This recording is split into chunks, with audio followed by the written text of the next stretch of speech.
So our story begins shortly after the Big Bang. Just kidding, it actually starts here with this guy named John Grierson, the future father of Canadian cinema. Back in the old days, the NFB was little more than a newsreel epicenter, the drabbest of the drab. So leveraging his awesome clout, he started to transform it into a full production house. Part of it was a project from the Commonwealth overseas, but moreover, it came from a deep desire to give all Canadians a major case of nationalist FOMO during the war. Their first works in general were public service announcements and informational films. They started off commissioning Disney to produce a few shorts for their markets, whilst Grierson built up his cabinet.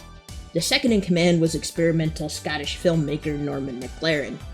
Animation was not a new medium by this point, but Canadian artists had very little experience with it.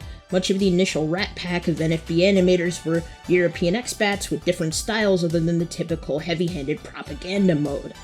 Despite their more primitive leanings, McLaren and the gang created powerful animated messaging with the limited tools at their disposal and took pride in it.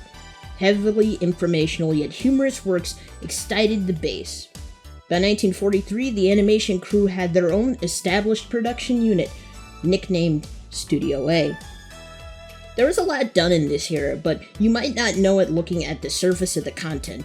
There was a fair amount of graphic experimentation at play, a type of filmmaking McLaren in particular was utilizing into the 60s and 70s.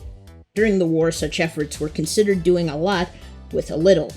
It definitely had time for more whimsical entries, like the Let's All Sing Together anthology, but they were no more elaborate than any other film being produced at the time.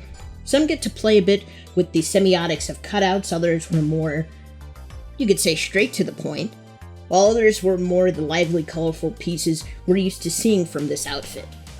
When it came to the war effort, the Studio A collective had a hustle unlike any other. The general tone was hard-hitting and more empathetic than the average Canadian at the time.